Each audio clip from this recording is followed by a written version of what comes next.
Welcome.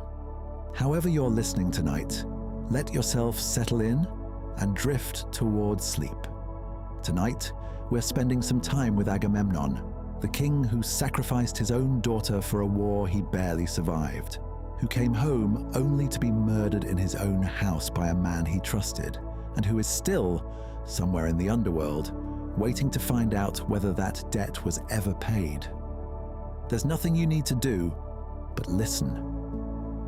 10 years he'd been gone. 10 years of war, of siege, of a city finally falling after everything it had cost to bring it down. The ships came in low and slow, heavy with everything a decade of war leaves behind. Men thinner than when they'd left, cargo taken as spoils, and a captive woman standing at the rail who'd once been a princess of that same fallen city, a king's own daughter before all of this. She had a gift the gods themselves had given her. True sight, real prophecy, the kind that never once got anything wrong. And she had a curse to match it, laid on her by the same god who'd given her the gift in the first place. Once he'd wanted something from her she wouldn't give. Everything she saw would be true, and nobody would ever believe a word of it. Not once, not ever. She'd tried to warn her own city about the horse the Greeks left behind outside its walls. Nobody had listened. And now, standing at the rail of a ship sailing toward a home that wasn't hers, she'd already told Agamemnon, more than once, that this homecoming wasn't going to be what he thought it was. He hadn't believed her either. Why would he? The war was over. They'd won. Agamemnon, king of men, walked up from the shore toward the house he hadn't seen since he was a younger version of himself. He wasn't walking into it blind. He'd been welcomed, genuinely, warmly, by a man named Aegisthus, who called himself an old ally. A feast had been laid out, wine poured, the kind of homecoming a returning king was owed. He didn't know Aegisthus had spent those same 10 years doing something else entirely. Watching the coast, waiting, planning exactly this moment down to the smile on his face when Agamemnon finally came through the door. You may already know a different version of what happened next. A bath, a net thrown over him, a wife's own hand on the blade. That's a real story too, told centuries later, on a stage, and it's the one most people know today. But it isn't the oldest one. The oldest one comes from Homer, and in his telling, Agamemnon describes his own death himself, in his own voice, years later. And it's simpler than the version you might know, and in its own way, worse.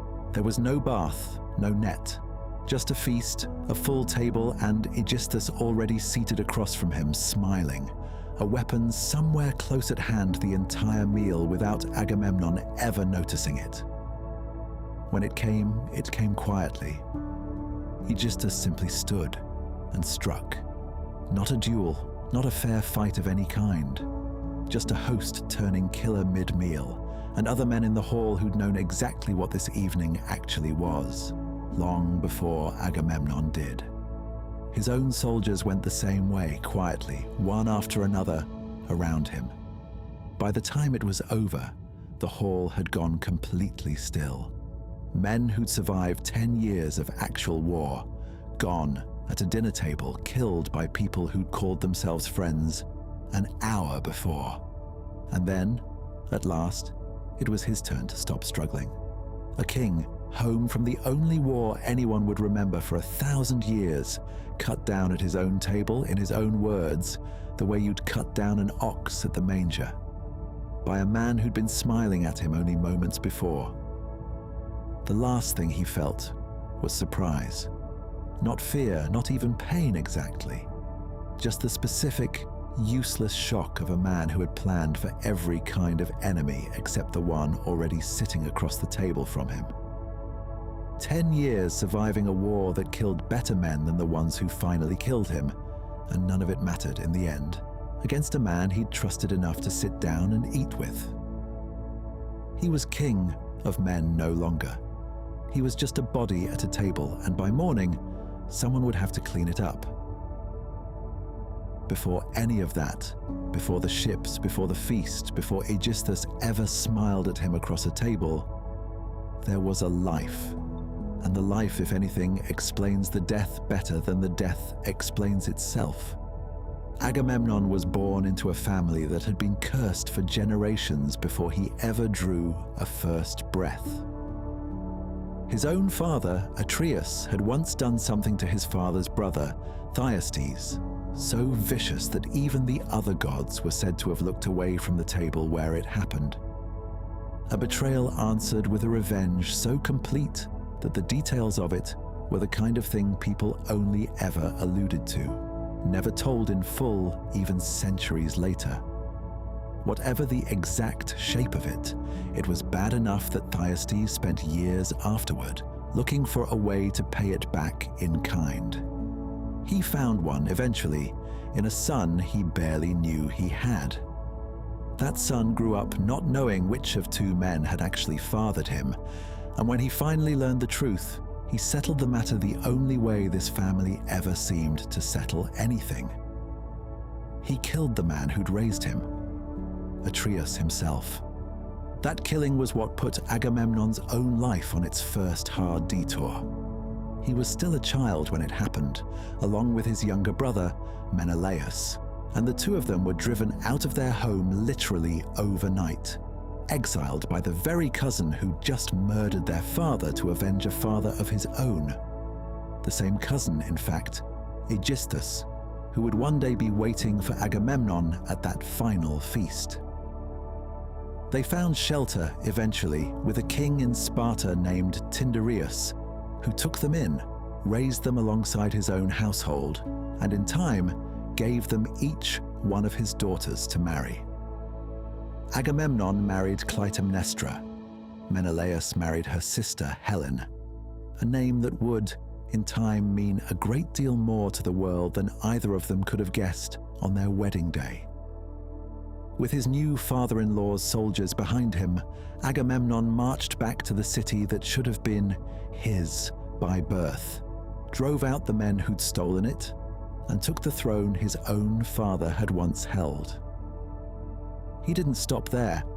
By most tellings, he spent the years that followed expanding what he'd reclaimed, absorbing neighboring kingdoms, building a reputation as the single most powerful king anywhere in Greece. Whatever else could be said about him, nobody doubted his ambition or his willingness to take what he believed belonged to him. None of that would have mattered to the rest of the world, though, if not for an oath sworn years earlier at his brother's own wedding. Helen had been extraordinarily desired before she ever married anyone, desired enough that every powerful man who wanted her hand understood the choosing of one husband was going to leave a great many dangerous, humiliated rivals behind. To prevent exactly that kind of bitterness curdling into open war between the greatest kingdoms in Greece, her father had demanded something unusual of every single suitor before the choice was even made. He had a horse cut into pieces, laid the pieces out on the ground, and made each man stand on top of them and swear an oath that whoever was chosen, all the others would defend that marriage with their own armies if it ever came to that, no matter what. Helen chose Menelaus, and for years the oath was nothing but a formality nobody expected to ever actually need.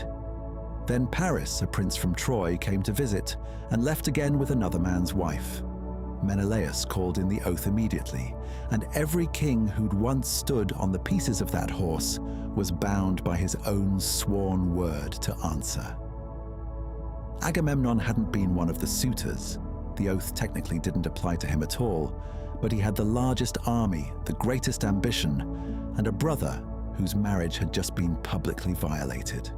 He became the one who assembled the fleet, sent the summons, and took command of the largest force Greece had ever gathered in one place. Even the ones who tried to avoid the call got dragged into it anyway. Odysseus feigned madness to escape the draft. Achilles was hidden away among a household of women on a distant island. Agamemnon's authority reached both of them regardless. The fleet gathered at a harbor called Aulis, over 1,000 ships strong. Before they'd even set sail, something happened there that unsettled every man who witnessed it. A snake slid out from beneath an altar, climbed a nearby tree, and ate a mother bird along with all 8 of her chicks, one after another, before turning to solid stone in front of the entire watching army. Calchas, the seer traveling with them, read it plainly. 9 years of war and victory only in the 10th. Whatever confidence that gave them, it didn't last long. The wind stopped and stayed stopped day after day until the fleet was going nowhere at all. The reason, once it finally came, was almost absurdly small next to the scale of what it would cost.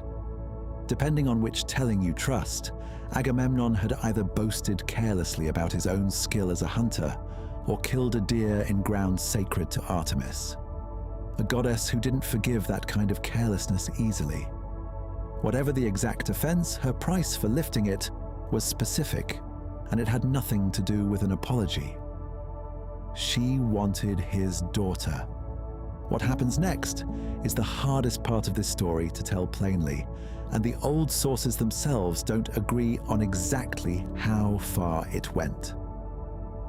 In the version most people know, Agamemnon sent for his daughter Iphigenia under a lie, told her mother, Clytemnestra, that she was coming to Aulis to be married to the greatest warrior in the whole assembled army. And when she arrived, she found an altar instead of a wedding, and a fleet of 1,000 ships still sitting dead in the water behind her, waiting on exactly the price her father had already agreed to pay, for wind enough to sail. Some tellings end there plainly, without softening it. Others insist that at the very last moment, Artemis herself intervened, snatched the girl away before the blade ever fell, and left a deer in her place instead, spiriting Iphigenia off somewhere far away to live out a different fate entirely. Nobody can tell you with any real certainty which version actually happened, or whether either one is even the kind of thing that has a single true answer at all. What's certain is only this. Agamemnon believed standing at that altar that this was the price required of him, and he chose to pay it. Whatever kind of father that made him, it was also unmistakably the choice of a king who had already decided that the war mattered more than almost anything he might be asked to give up for it. The wind returned, the fleet sailed, and 10 years later, Agamemnon came home from that war believing himself a hero. The man who'd finally brought Troy to its knees, the greatest king of the greatest generation Greece had ever produced. He had no idea what had actually happened at home while he was gone. He'd left more behind than just a wife. A minstrel too, charged specifically with watching over her, keeping her steady, reminding her of him in whatever small way a song could. And for a long time, by every account, it worked. She resisted Aegisthus's advances outright for years, the way a woman with an understanding heart resists a man patiently trying to wear her down. It was only once Aegisthus lured that minstrel away to a deserted island and left him there to die that anything in the house finally gave. The gods, the story says, had already decided how this would end. All Aegisthus had to do was remove the one voice still trying to hold her to a different one. That was the life.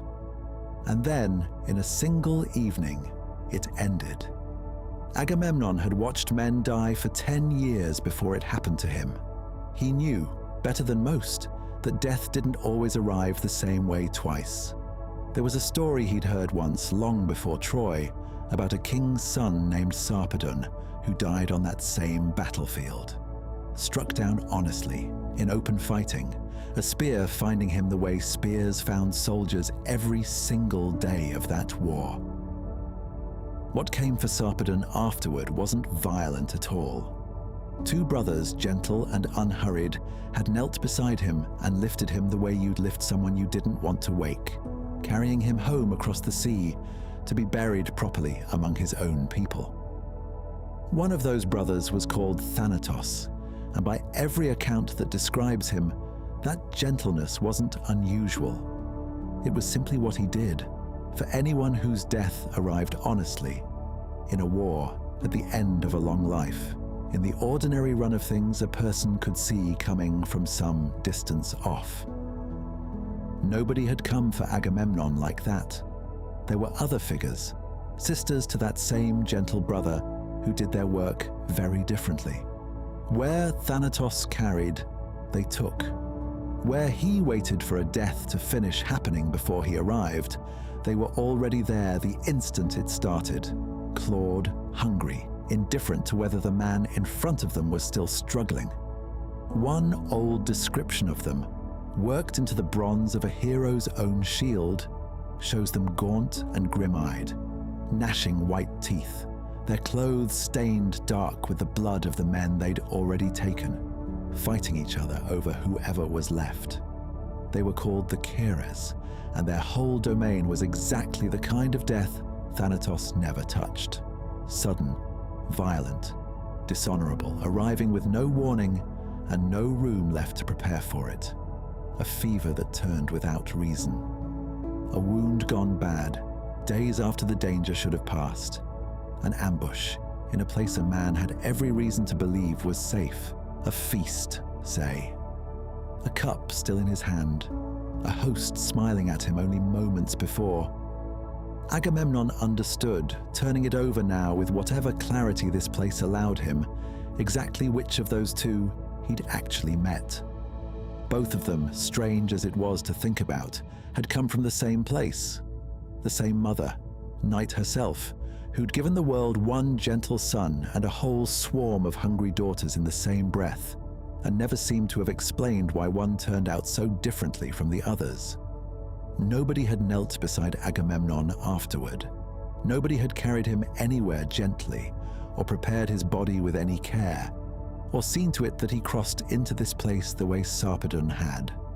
Washed clean, accompanied, treated like something worth handling carefully.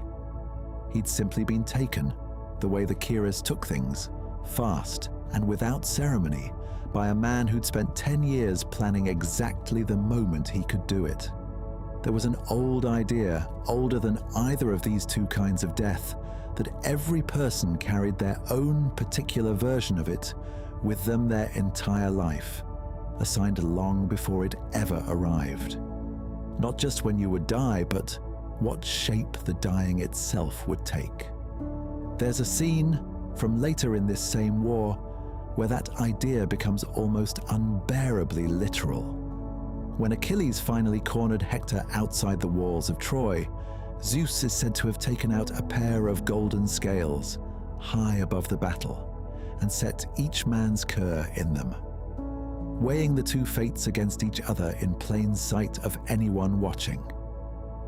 Hector's side sank, and the instant it did, the god who'd been protecting him simply turned and walked away, because there was nothing left to protect. His death wasn't decided by the fight that followed. It had already been decided, the moment the scales tipped. Two men could live exactly as long as each other and still meet completely different deaths, because how long a life ran and how it actually ended were never quite the same question. Agamemnon's own particular shape, it turned out, had never belonged to the gentle brother at all. It had always belonged to the sisters, violent, premature by every measure that mattered, arriving in the one place he'd let himself believe he was finally safe. He thought, without much bitterness left to spend on it anymore, of everything that had separated his death from Sarpedon's. Sarpedon had been a god's own son, wept over by his own father, granted a gentleness that came from somewhere far above the battlefield he died on. Agamemnon had been a king, powerful enough to command 1,000 ships, and none of that power had bought him so much as a moment's warning. Status hadn't mattered. Glory hadn't mattered. What mattered, apparently, was only ever the manner of the thing itself. And his manner had been claws, not hands. Betrayal, not grief. A cur's work, not Thanatos's. It should have felt like an injustice, laid out that plainly. Mostly, it just felt true. One more thing this place seemed determined to show him clearly, now that there was nothing left to do about any of it. Whatever Agamemnon had expected death to feel like, it wasn't this. There was no pain anymore. That much, at least, was already gone, along with the hall, the table, the wine still standing in the cup he'd been holding. What was left of him drifted somewhere that had no real shape to it. Not dark exactly, not empty exactly, just thin the way a voice sounds thin coming from very far away. He tried to make a fist. There was nothing there to close. This is the part almost nobody talks about when they talk about death in these old stories. Not the ending itself, but what a person actually becomes once the ending is finished. And Homer, when he finally gets around to describing it, is almost cruelly plain about it. The dead aren't monsters, and they aren't glowing spirits, and they certainly aren't at peace. They're diminished, weightless. A voice without the strength to really speak, and a shape without the strength to really hold itself together. There's a scene elsewhere in these same old stories that shows exactly what that diminishment looks like from the outside. A man goes looking for his own mother among the dead, and when he finally finds her, he reaches for her. Once, twice, a third time, arms open, wanting nothing more complicated than to hold her the way a son holds his mother. Each time she simply isn't there to hold. She rises up out of his arms like smoke, like a shadow, like something a dream leaves behind when you wake up reaching for it anyway. That's what a body becomes, once whatever made it a body in the first place has left it behind. Not gone exactly, just no longer solid enough for anyone, living or dead, to actually touch. The place itself gave nothing back either. Wherever this was, it sat somewhere past the edge of everything the living ever mapped, wrapped permanently in mist and cloud, a country the sun simply never reached, not climbing, not setting, not once, on any day, for as long as anyone had ever been there to notice. Just an unbroken, patient dark, settled over everyone unlucky enough to end up beneath it. Even speech wasn't simple anymore. The shades that gathered around any living visitor who came looking for them couldn't just talk the way they had in life. They needed blood first, real blood from the world above, spilled deliberately into a pit, dug into the ground for exactly this purpose. Milk and honey and wine and water poured in after it, the whole of it meant as an offering to draw them close. Only once that blood was actually in the ground could a shade drink from it, and only then could it speak with anything like its old clarity, its old memory, its old self.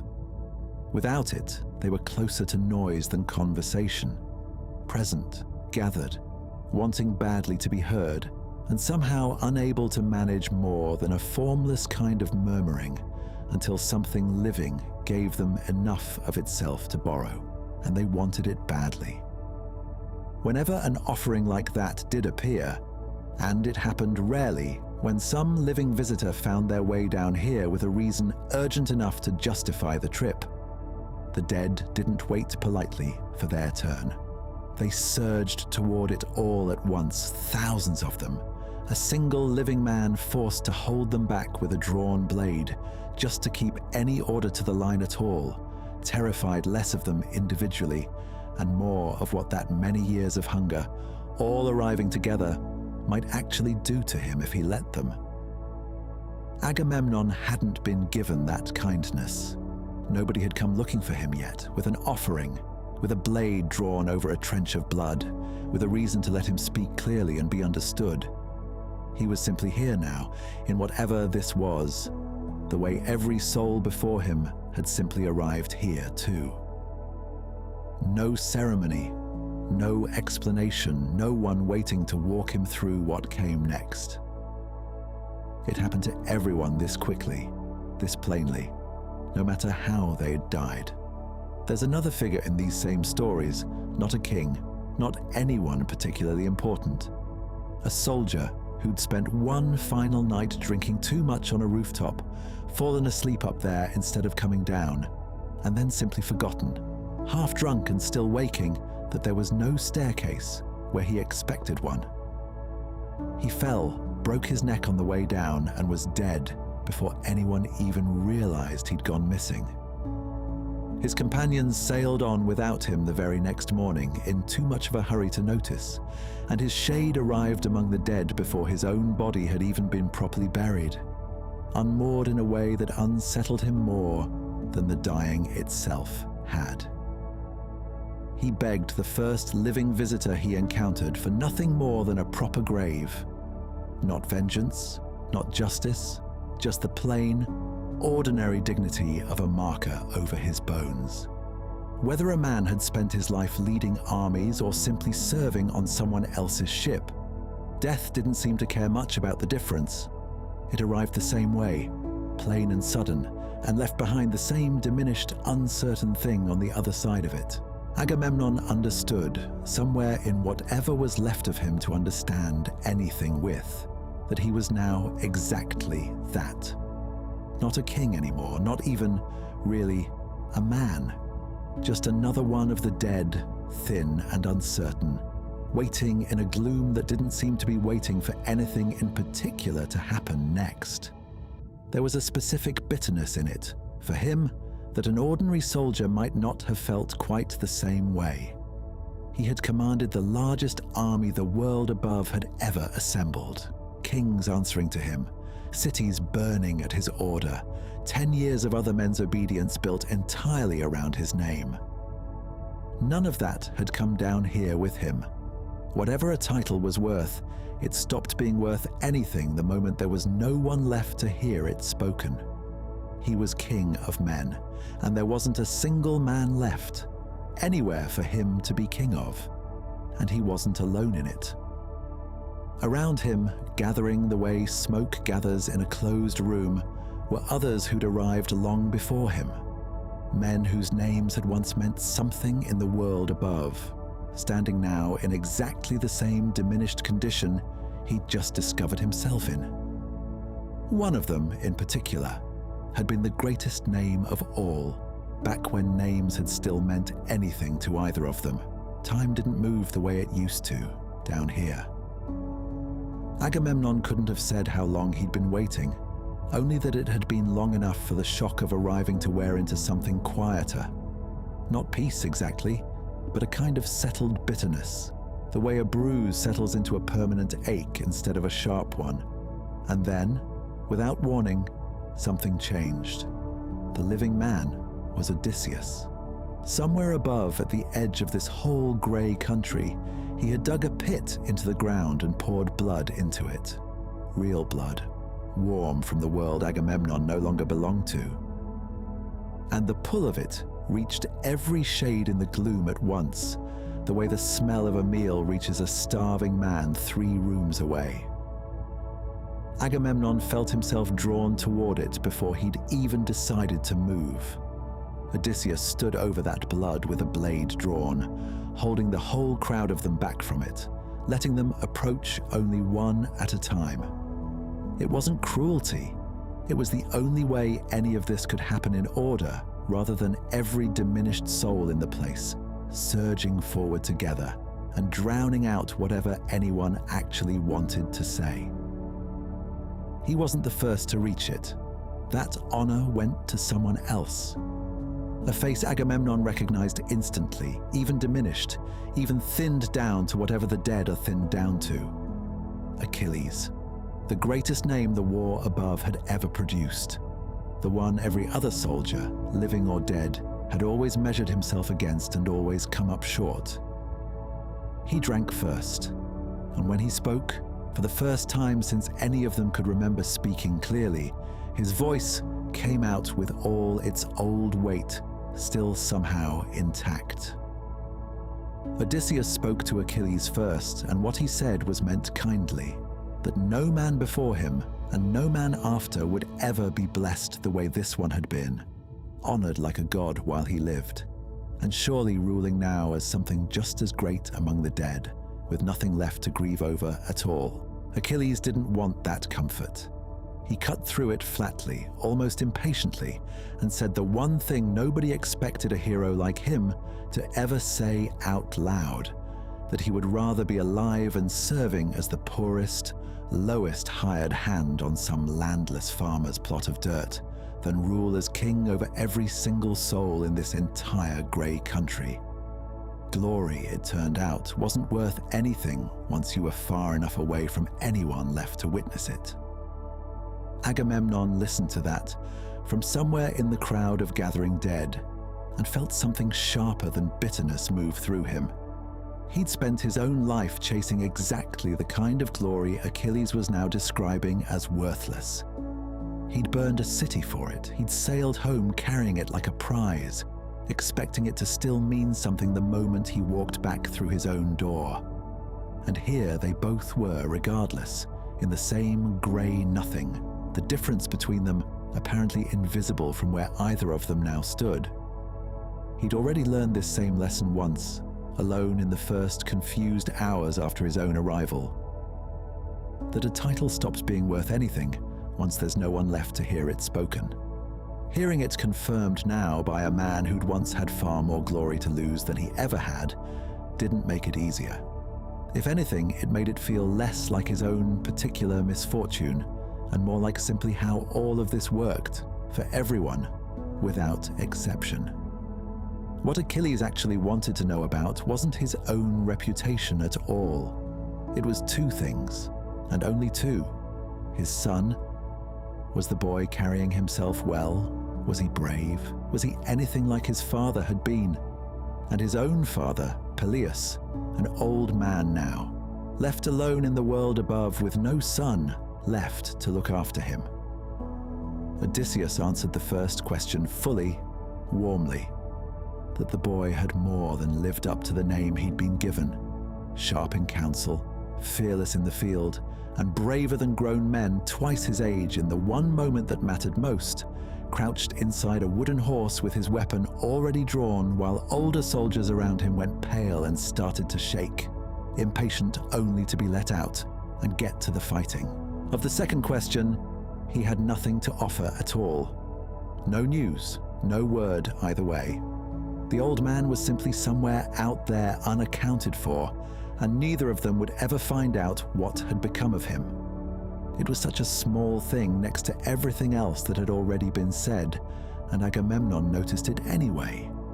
How the one answer landed like a gift, and the missing one landed like a wound that would just have to stay open, because there was no one left down here who could close it. Others had come with Achilles, the same way they always seemed to travel together even here.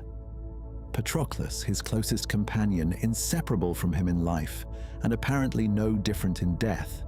And another old friend besides, Antilochus, who had once run to bring him the worst news of the entire war and had to watch him break under the weight of hearing it. Antilochus, in the end, had died protecting his own father on the battlefield.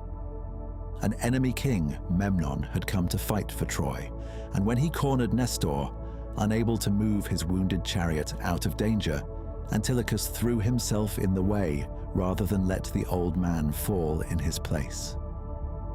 It cost him his life. Achilles' own mother had warned him, before any of it happened, that if he went after Memnon to avenge his friend, his own death would follow close behind. Close enough that the warning was less a caution than a simple statement of fact. He went anyway. Memnon fell. And exactly the way his mother had warned him it would, Achilles' own death arrived only days later, chasing the fleeing Trojans all the way to their own gates, cut down by an arrow he never saw coming from a god who'd wanted him dead for a long time before that day ever came. He'd known. That was the part that stayed with Agamemnon longest, turning it over once he'd heard the whole shape of it. Achilles hadn't stumbled into his own death by accident, the way most men did. He'd been told exactly what avenging his friend would cost him, in plain terms, by someone who loved him enough to have no reason to lie about it. And he'd paid the price anyway, eyes open, because some debts apparently mattered to him more than his own life did. Loyalty like that didn't seem to fade once it crossed over into this grey country. If anything, it was one of the only things down here that hadn't diminished at all. The three of them greeted Odysseus warmly, like men catching up with someone they'd genuinely missed. One more stood apart from all of it, refusing to come any closer. Agamemnon knew that one too, or at least knew of him. Ajax, a man who'd once been second only to Achilles, in size, in strength, in everything a soldier was supposed to be. After Achilles had finally fallen, Ajax had wanted his armor, believing nobody had a better claim to it. It hadn't been an unreasonable belief. But Achilles' own mother had set up a contest to decide it, judged by captured Trojans and a goddess neither man could argue with, and the armor had gone to someone else. Odysseus himself standing here now, who'd argued his own case well enough to win it. That defeat had broken something in Ajax that no battlefield ever had. What happened after wasn't something Agamemnon particularly wanted to dwell on, and he didn't think Ajax himself would have wanted it dwelt on either. Only that the shame of it had followed him all the way down here, apparently untouched by however many years had passed since. And now, here he was, close enough to touch, and he wouldn't say a single word. Odysseus tried, offered something like an apology, said it was never really his choice, blamed the gods for stirring up a rivalry neither of them had asked for. None of it mattered. Ajax simply turned and walked back into the dark to rejoin the other angry shades, without ever once looking back or answering. Agamemnon understood that silence better than he understood almost anything else he'd witnessed since arriving. There were some things death apparently didn't soften. Some grudges just came down here fully formed, intact, and stayed exactly as sharp as they'd been on the day that made them. He watched all of it happen from a distance, the warmth extended to some, the desperate apology offered to another, the clear, resonant voices, if only for a few precious minutes, of men who'd finally been given enough blood to speak like themselves again. And he understood, watching it, that his own turn was coming. Odysseus hadn't come down here by accident, and he clearly wasn't leaving until he'd spoken to everyone he'd sailed this far to find. Agamemnon had questions of his own, and unlike the man who'd just walked away in silence, he had no intention of staying quiet when his turn finally came. His turn came. Odysseus turned toward him, and Agamemnon felt something rise in him that he hadn't expected to still be capable of feeling. Not bitterness this time, not the flat, settled ache he'd been carrying since he arrived. Something closer to the way it feels to see a familiar face after a very long absence. He wept. He reached out, arms open, wanting nothing more complicated than to embrace a man he'd once commanded, once fought beside, once known when both of them were still solid enough to actually hold on to each other. There was no strength left in him to do it. He stretched his arms toward Odysseus anyway, and found only the same thin nothing his mother had found when her own son had tried the same thing once in a different part of this same grey country. It didn't stop him from trying.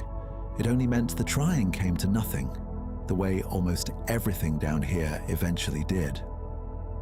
Odysseus recognized him immediately and asked gently how it had happened, whether the sea had taken him or an enemy in some battle he hadn't lived to describe. Agamemnon didn't need to tell the whole story again. He'd already told it once in his own voice to no one in particular, simply by living through it. He gave Odysseus the short version instead: a feast, a trusted man's hand, a death that had nothing honest or fair about it. And let the rest stay exactly where it already lived, in the telling this episode opened with. What he wanted to talk about instead was what came after, not for his own sake, for Odysseus's. "Listen to me," he said, or something close enough to it that the meaning came through clearly. "Don't be gentle with your own wife, the way you might be tempted to be. Don't tell her everything you're planning, not the route home, not the timing, not which harbor you'll actually land in first. Come home quietly, unannounced, and watch first before you trust what you see. Let her believe whatever she needs to believe until you're certain, with your own eyes, that it's safe to be known." He wasn't guessing at this advice. He'd learned it the only way a man learns something that costs him everything to learn, by not having it and paying for the lack of it with his own life. And then, almost in the same breath, the bitterness widened past his own particular case into something larger, something aimed at every woman who had ever lived or would ever live afterward. "There's no trusting them anymore," he said. Not really. Not after what his own wife had done to him. Cutting down not only him, but another woman entirely. The one he'd carried home from Troy, right there over his own body, before either of them had even finished dying. His wife's name would carry the shame of that for as long as anyone told this story. And, unfairly or not, he seemed determined to let every other wife share some part of that same shame with her. Then, just as quickly, he caught himself. Penelope was different, he said. He knew it even as he said it, even in the middle of everything else he'd just said that contradicted it. She was sound of mind, faithful in a way that wasn't performance, wasn't waiting to be tested and failing the test. Genuinely, quietly loyal, the way his own wife had once pretended to be before a patient enough man found a way to unmake that loyalty. Odysseus, he said, had married well. Whatever else Agamemnon believed about women in the sweeping, bitter way grief had taught him to believe it, he couldn't quite make himself include her in it. There was one more thing he needed to know before this conversation ended, and his voice changed shape completely to ask it. Quieter, less certain, the voice of a father rather than a king giving counsel. His son, Orestes. Was he alive? Was there any word, any news at all from anyone who might have passed through the boy's part of the world? Surely a son of his hadn't simply vanished the way so much else had.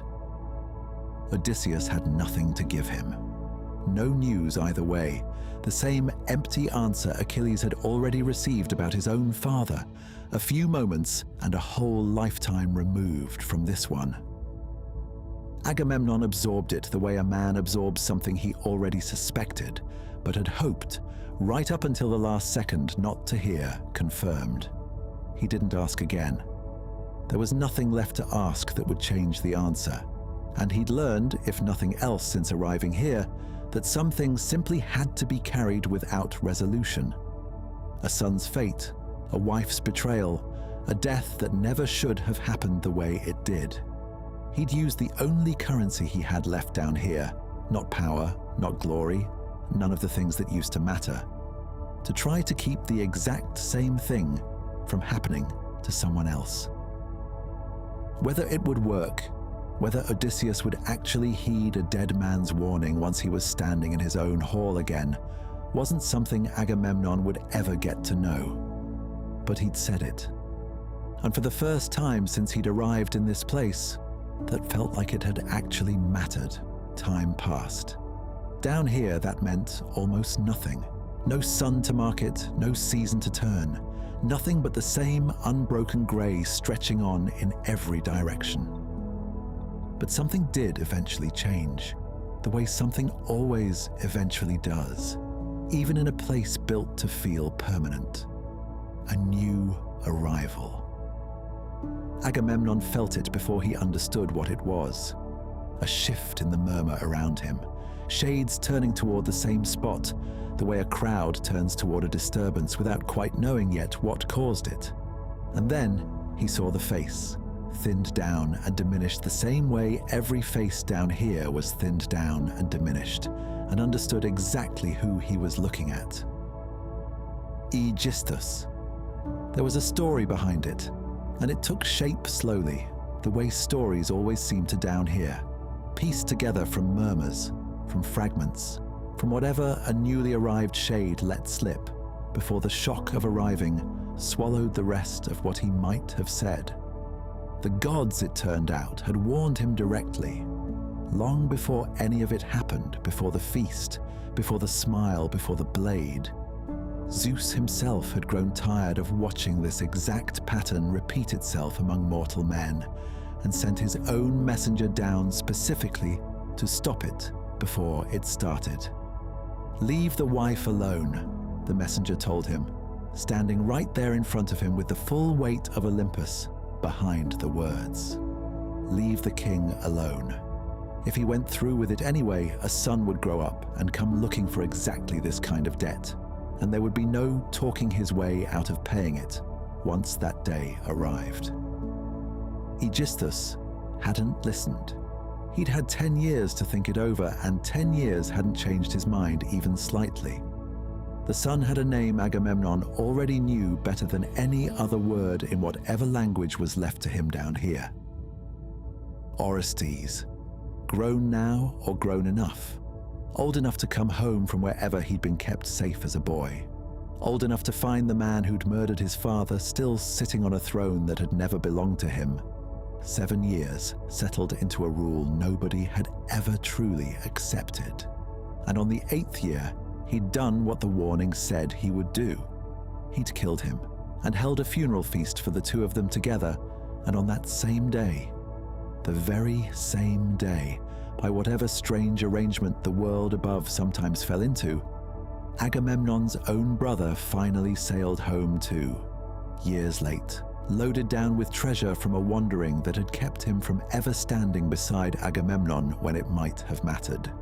2 brothers, 1 debt each.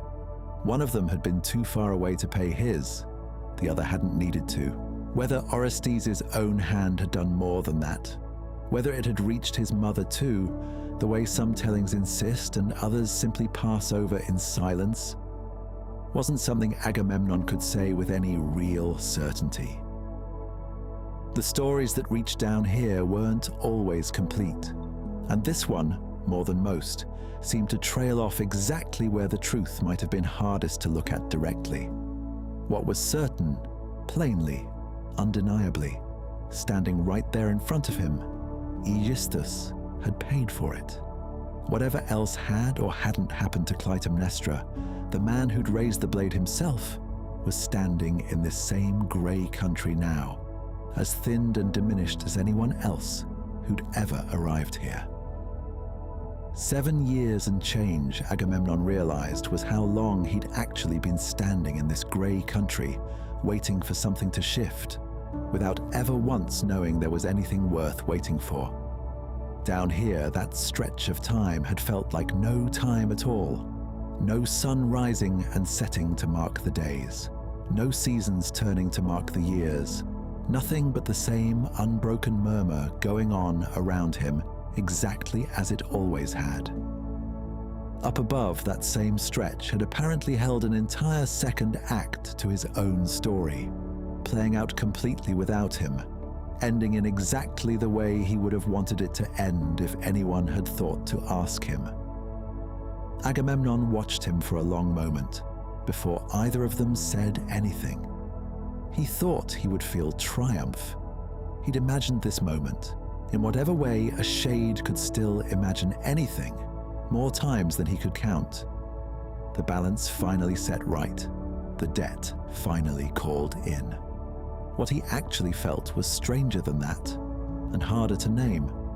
Not joy exactly, not even satisfaction. Aegisthus's death hadn't given him back the 10 years he should have had.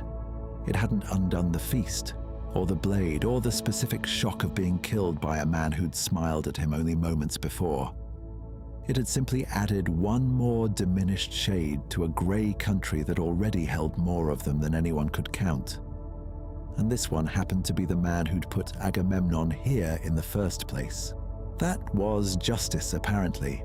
Not a restoration, not a reversal. Just one more debt, paid the only way any debt could be paid down here, with the exact same nothing everyone else eventually paid with. Still, his son had done it. Whatever else remained uncertain, that much was solid. A boy Agamemnon had never gotten to see grow up had grown up anyway, and had done the one thing his father, diminished and weightless, and unable even to complete a simple embrace, had had no way left to do for himself. The warning he'd given Odysseus, the one small gesture he'd still had the strength to make, suddenly felt like it belonged to something larger than just one man's advice to another. It belonged to the same current his own son had apparently been swimming in the whole time, whether either of them had known it or not. The current that eventually, somehow, brought a debt like this back around to be paid. Aegisthus said nothing. He simply stood there the way every new arrival stood there at first, still learning the exact shape of what he'd become. Agamemnon didn't go to him. There was nothing left to say that either of them hadn't already said, in a different way, on a different night, at a table that no longer existed anywhere except in both of their memories. He let him stand there, and after a while the crowd of shades closed back around the new arrival, the same way it closed around every arrival, and Aegisthus disappeared into the same grey murmur that had already swallowed everyone else. Agamemnon had been the most powerful man in Greece. 1,000 ships had answered when he called them. A city that had stood for generations fell because he decided it should.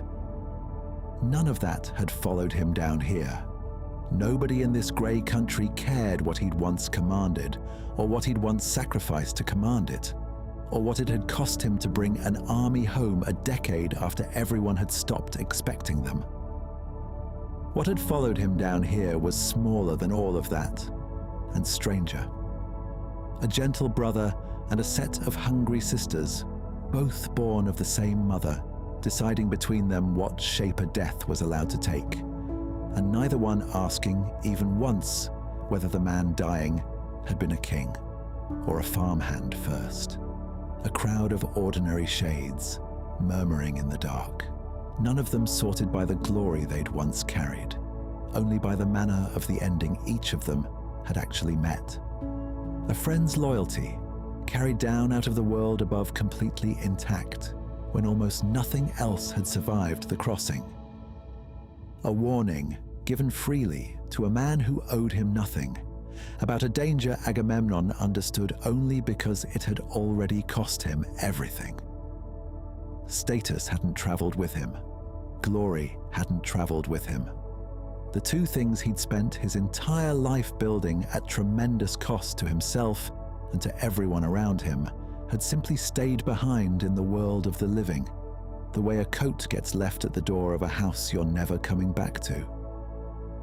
What had traveled with him, it turned out, were the smaller things, the manner of his dying, the people he genuinely loved, and what became of that love once neither of them had a body left to express it in. The one gesture he'd still had left to make, even diminished, even weightless, even with no strength left in his own arms to complete a simple embrace.